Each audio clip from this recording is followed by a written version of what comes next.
Good afternoon, dear children. So here let us start with the next poem. I have completed the previous one, Gulli Danda, that's over, and so now I am starting with the next poem, that is Echoing Green. Okay. Now let us try to understand what this title means. Right. The word green means the grass, the beautiful flowers, the leaves, the trees, everything. Okay. Green refers to the trees and plants. That is what the word green refers to, right? And the word echoing means which is always coming to our ears. It is reflecting. The sound is reflecting. Now, which sound is the poet talking about in this poem? Okay, some sound is going on reflecting the poet's ears again and again. Now, which sound is he talking about? Right? So that is what we are going to know in this poem. Okay. Now who is the poet? William Blake is the poet. He is a great poet. His poems are very famous, which we always have in our CBSE syllabus also. Okay. So now here let us start with this. The introduction first. In this poem, William Blake talks about merry sounds. Merry sounds means the happy sounds. Happy sounds of whom? Let us see. Happy sounds and images of spring that accompany the children playing outdoors. So that means the happy sounds of the children, the happy sounds of the birds chirping. So everywhere everybody is chirping. It's a happiness all around. And which season is he talking about? He is talking about the spring season. So there is always happiness whenever we have the spring season, because it comes after the cold winter. So after the during the cold winter, we normally do not like to come out our houses. Many of the animals go for hibernation, and so as soon as the spring season comes, you will see the bright flowers are blooming everywhere. There are beautiful flowers. It's colorful. The birds are chirping. So everything is very happy around us. Okay. The surrounding looks very happy. It sounds very happy. Even the children are happy that they have to no longer sit in their houses because of cold. Rather, the weather has improved and become better, and the sun is shining brightly, and so then the children can come out to play their games. Okay. So there is the happiness of the children, the happiness, the laughing sound of the children, the chirping of the birds, the butterflies flying around. So we can see the beauty all around. So it is considered that the spring season is the most beautiful season among all the seasons, right? So now here the poet hears the merry sounds and the images of spring that accompany the children playing outdoors. So everybody is happy. The children, especially, it is relating to the children because they have come out of their houses to play the games. So then an old man happily remembers when he enjoyed playing with his friends during his own childhood days.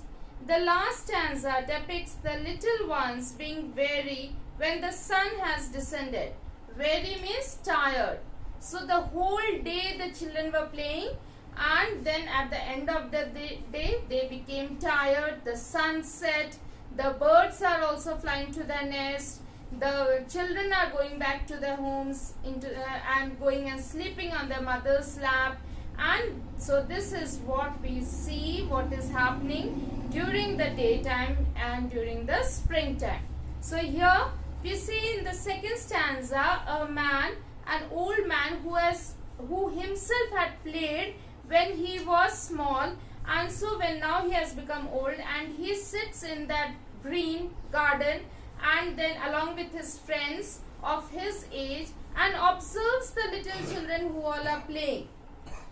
And when he observes the little children, he remembers his own childhood days and the youth time, what he used to do, and he is talking to his friends that what they all were doing when they were small and when they had become youth. So these old men, they remember, they recollect their own childhood days. Okay, so this is what we are going to read in this poem. So let us start. The sun does arise and make happy the skies. So here when the sun rises in the morning, so everybody is happy because the new day has started, new life has started for us. And so the bird starts chirping, we all are busy with our work. So that is the first morning bright light that makes us happy. So the sun does arise and make happy the skies. The merry bells ring to welcome the spring. The spring season has arrived. So everywhere there is happiness. The skylark and thrush. Skylark is a type of bird and thrush is also a type of small bird. So these birds can be seen in the bushes. They are flying around in the bushes and they are making the sounds also. The skylark and the thrush, the birds of the bush. So these birds are found in the bushes. Sing louder around to the bells cheerful sound. So here bells means you can tell about the happiness bells, the school bells, or you can see the vendors, they come with the bells on their cycle and as they bring things for everybody. So that bell, the bells are ringing, the bells of happiness is ringing. To the bells cheerful sound, while our sports shall be seen on the echoing green. So sports shall be seen means we all play, the children are playing games on the echoing green. So this green is echoing with the sounds of the children, sounds of the bell, sounds of the birds. So everything sound, all the sounds are echoing and that gives us happiness to everyone. Now the second stanza. So now you have seen the first stanza is taking place in the morning time, right? Now the second stanza is, Old John with white hair does laugh away care. So that means who is that old person sitting over here? Old John. Old John is sitting over here and he is having white hair. He has become old. Okay. And he along with his friends, he is sitting there in the echoing green. In that park, you can say echoing green, you can call it as a park, a garden, where he is sitting with his friends and then he is enjoying the happiness that he is seeing around him. So Old John with white hair does laugh away care, sitting under the oak among the old folk. So now here he is enjoying his days now by remembering the days of his childhood, of his youth. And he is sharing his moment with the men or the old men of his age. So the old folk he is enjoying with. Okay.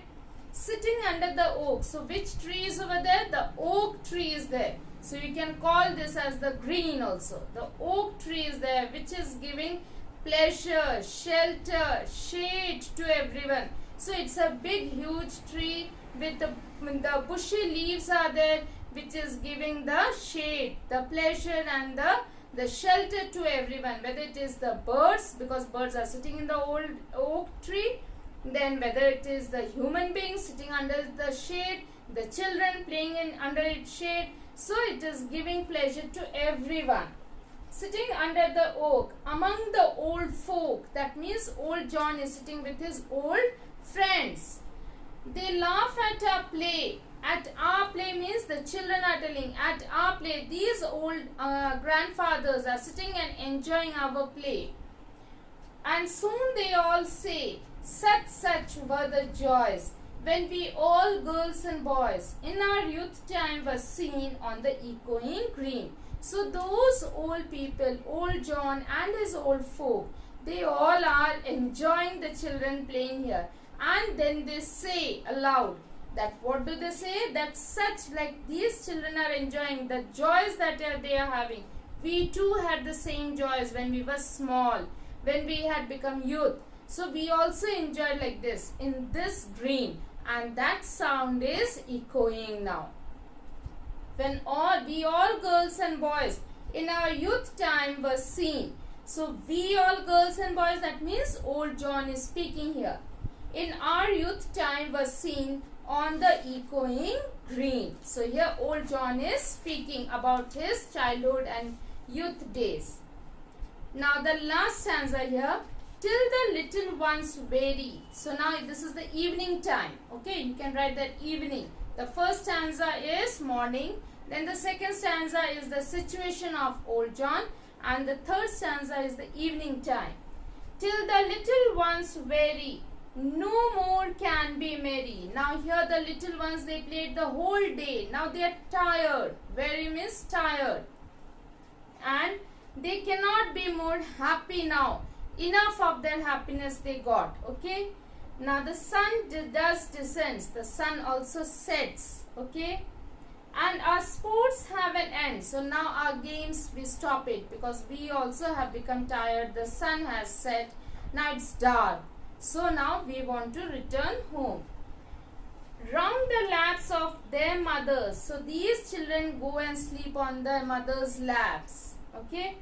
Many sisters and brothers, like birds in their nest, are ready for rest. So all are ready for rest. All are tired. The birds also went back to their nest. They are tired after the whole day's flying, searching for food. And now the children are tired after playing for the whole day. So they went in. They are now resting on their mother's lap. Are ready for rest and sport no more seen on the darkening green. Now darkening green means this green, this park, this garden is now getting dark. Why it is getting dark? Because the sun is set. So now here everything is dark. The children have gone back to their home, sleeping on their mother's lap, resting. The birds are also back to their nest, all are resting. So now this green, this park, this garden has become dark, because the sun has set and no one is there. So everything is quiet over here. So here written by William Blake. So children, this is the explanation of the poem. So please go through the poem and as well try to understand what is being explained. Okay. So thank you and have a wonderful day.